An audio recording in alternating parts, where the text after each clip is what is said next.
you, Chair. This is an application for the erection of 3 dwelling houses and associated works on land 100 metres south of Glenarch Lodge, Melville Road, Dalkeith.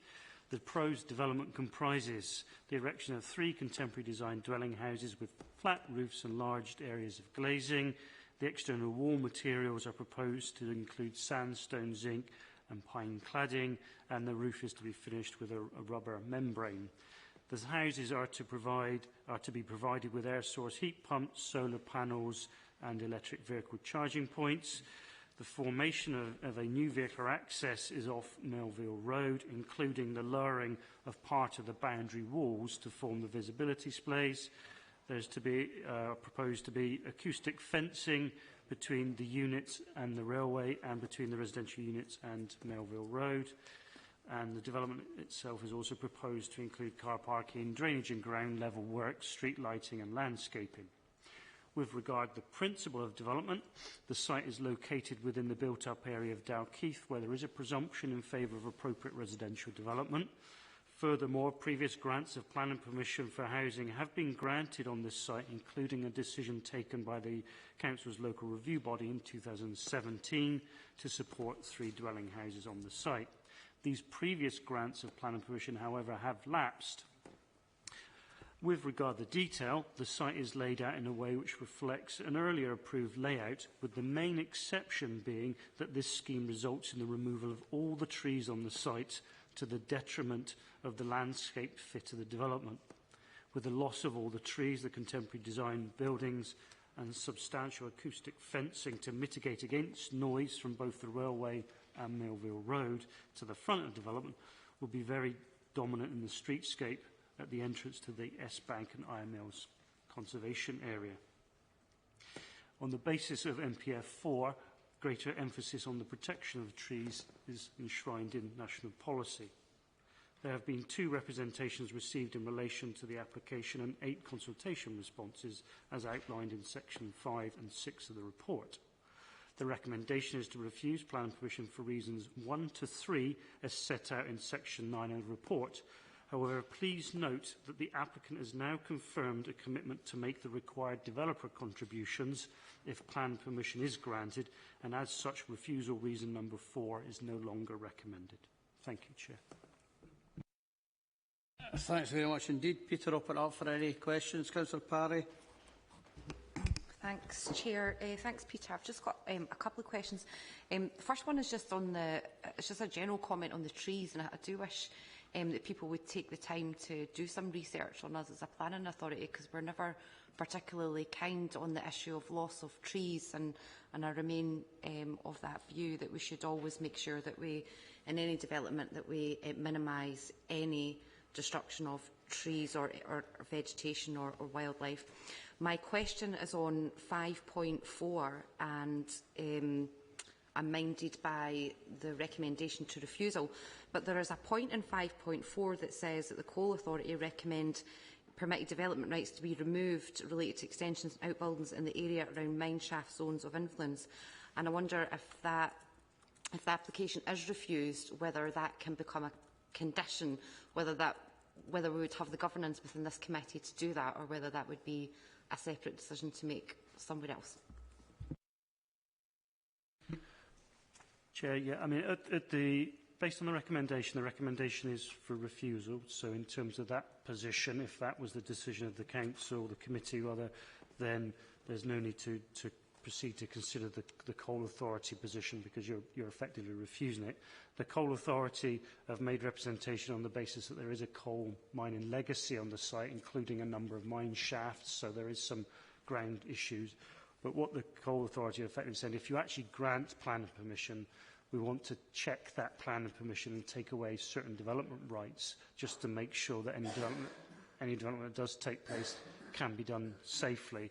And it's because some of the survey work that has already been done has identified the location of mine shafts, but hasn't got the full extent of the work. So you still need, if planning permission was granted, to lock in some more conditions to make sure that that sort of ground condition issue isn't one that is detrimental to any future house building on the site.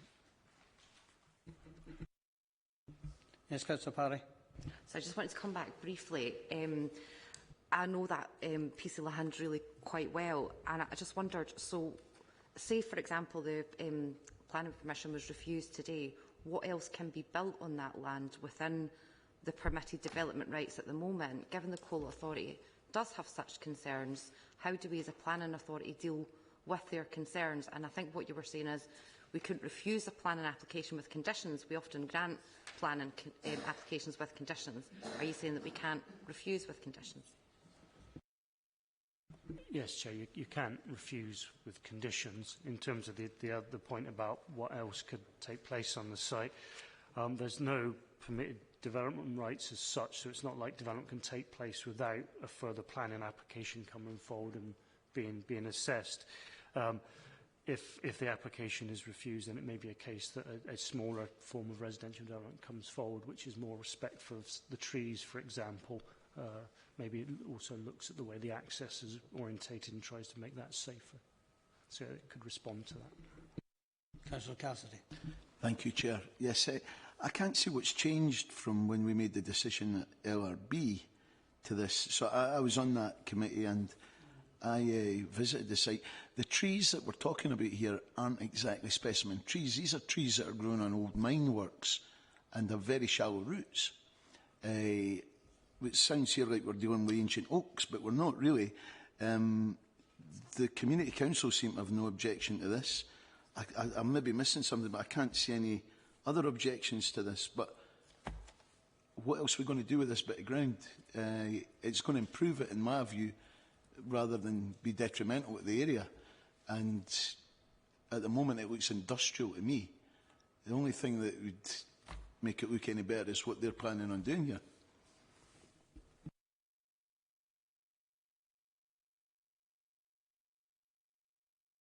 I mean, when you pass it by, there's porta cabins, there's cars parked there overnight. I don't actually, and vans as well. And there's a dilapidated cottage right at the bottom end of that, you know. And I think when we, as an LRB, when we looked at it and we did go out on site, as we do on LRBs, I just felt there was an opportunity to do something about that particular corner. But you know, I don't know. I don't think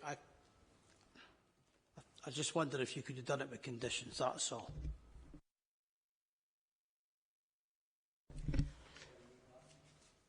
If we were minded to grant, could we put in a condition of a corridor of flora to join up existing trees, etc.?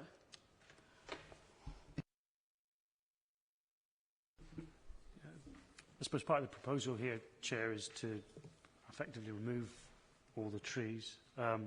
Just to let you know as well, the site to the north where the vehicles and cabins are, that's to the north of this site. There's also a planning application to redevelop that site with the planning authority. And then there's quite a level drop between this application site and the railway where there's some storage activity. So if plan permission was granted, you would include a landscaping condition to try and introduce some new landscaping into the site. It won't necessarily compensate for the trees that have lost, but it would be work to be done. So if that was the case, you could include in that some sort of wildflower planting rather than more, yeah. So we could pick some of that up, but I'm not sure because of the way the site's laid out with the neighbouring uses and the levels, whether you will actually be linking this site's biodiversity to another site. It almost stands on its own as it were. So that's a little bit more complex.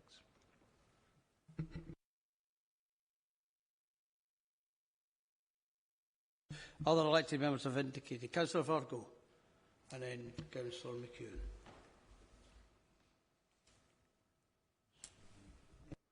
Thanks, Chair. Get enough reverb off this one anyway.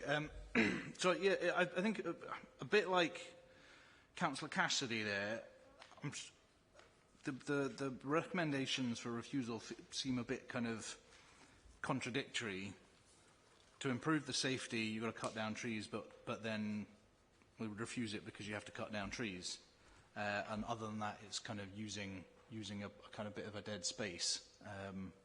which we don't want to do. So I just, is it fair to kind of put in these contradictory ones where there's a site safety or an safety access thing? Because certainly that's one of the things that when I looked at this, that was kind of the first thing that sprung to my mind, given the position. I read the history, saw Councillor Mackenzie had brought it in because of concerns about access.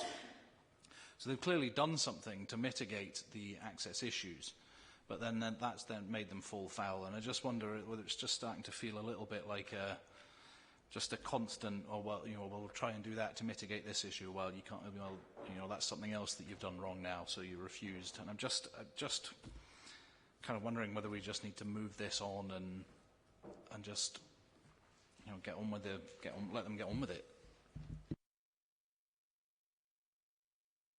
Councillor McEwen. Thanks, Chair. I would like to have clarification from Peter on Eskbank and Newbattle Community Council, note 5.6, paragraph 3. The proposed houses are indeed in a conservation area, Peter, and whilst there are no objections to the housing being built, they do make a distinct statement that their suitability for a conservation area, they defer to Midlothian planners to make recommendation on this. I would think that the modern type of housing they're putting on there is not suitable for a conservation area, but I'd like your comments on that, please. Yeah, Chair, in terms of the starting point is, yeah, the Community Council have made that statement about the contemporary design of the dwelling houses. In the report, officers make a comment about the contemporary design and make reference to the fact that based on the local review body decision in 2017, elected members were happy with contemporary design of a similar style on the site. So the officers have just almost felt that, well, that position's already been determined by the council as a body, so that's been accepted.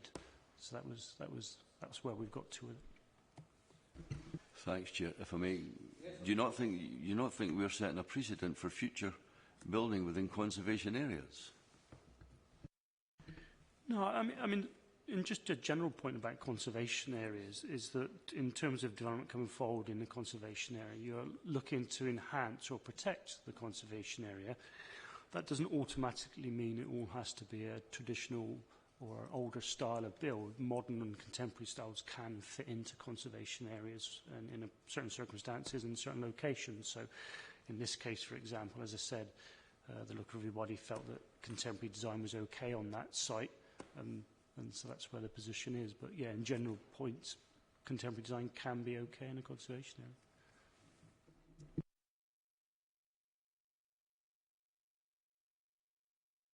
Thanks, Chair. Yeah, I agree with Councillor Castley, actually. And just as we said just now, not made my mind up, I have a bias towards granting. The one serious concern I do have is that stretch of road, you know, just from the bridge that crosses over Esk to up the top of the corner. It's like an S-bend, and there is conditions where that road is really dangerous during sort of wet conditions. I'm not sure if it's the rainwater dripping off the trees and making the roads more slippery. I'll probably see, as a separate point, a scrim test on that. And Chair, I'm really speaking through you to Mr Oliver. But so my concern would be the entry points and the visibility displays, and probably like to see some sort of speed measures either side of that. But as I say, and where I sit just now, I've got a bias towards granting, but I would like some feedback on that. Thanks.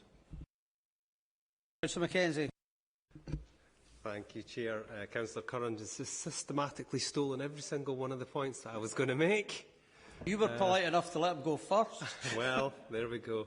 No, but yeah, I do have grave concerns on the ingress, particularly on that road. I mean, if you know that road, it's a fast road. It's a double S-bend, it's blind, it's got solid white lines up the middle of the road for a reason. I guess what we're saying is if we put houses in there, they will only have the option of turning left when they come out of their house, as I read the plans. And I take it they don't have access to the yard further down where the buses and things are parked, because there's a better site access there, but I think that's off-plan. I just want to confirm that that's the case. Yes, Chair. The site to the north where the access is out with this application site, so they don't have access to that point.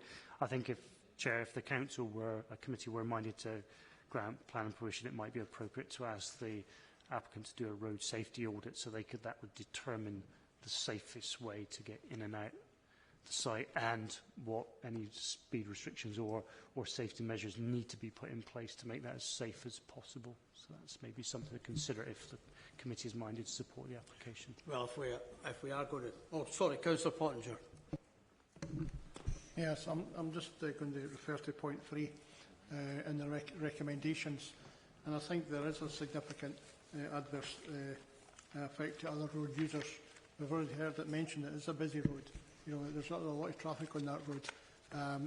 The difficulties in making an entrance in and out of that site for the new residents obviously has been under consideration here.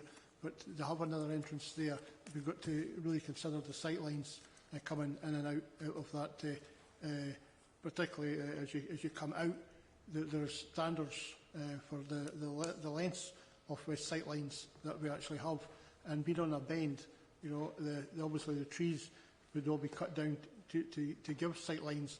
So the thing is related to that. It's related to road safety.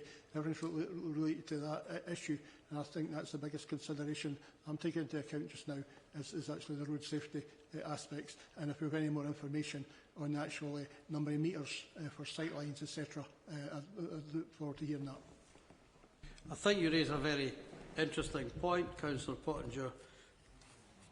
The counter to that is, of course, the LRB already looked at this and dismissed it and said that they wanted to see the site developed. Now, I think the argument is now about between the planning officer and the planning committee, not you, the planning officer that wrote the report, is actually whether we take account of that or whether we, in taking account of that, we say thank you very much. I think the two things that come to mind here, from what I'm hearing from the planning committee thus far, is the first thing being that we get a landscape plan as part of a condition that comes in, and the second thing is the road safety audit. And I think these two things, to my mind, would alleviate some of the concerns, considerations that we have. But the principle of housing on that site has already been established, as you rightly said. It's just, I suppose it comes down to personal taste, whether you like the shape of these houses or not. And I think, I don't know, I think Councillor Cassidy, I'll move from the chair, I don't mind. I'm quite happy to move from the chair that we grant planning permission and have the two conditions that I've just mentioned as part of the grant. Okay. I shall gladly second that. I'd just like to say, I think that I understand what Councillor Pottinger and Councillor Mackenzie are saying about the sightlines, but our highway department doesn't seem to have a problem with this. It went through LRB. If we refuse this today, we're going to lose money because it will go through somewhere along the line and we're going to lose that developer's contribution. So I'm happy to second this. Is there general agreement on that, or has somebody got an amendment? No. Okay. Right. Thank Chair, you. I'm not objecting. Can I just get clarification on, so you're saying a road audit? Is that what you're saying, a road safety? Road safety audit. Right, okay. Okay, is that agreed? Right, thanks very much. There's no private reports under item 6 on the agenda, and 5 probably on the, if there were papers. The date of the next meeting is the 31st of October. Can I thank you very much for your attendance and contributions. Meeting closed.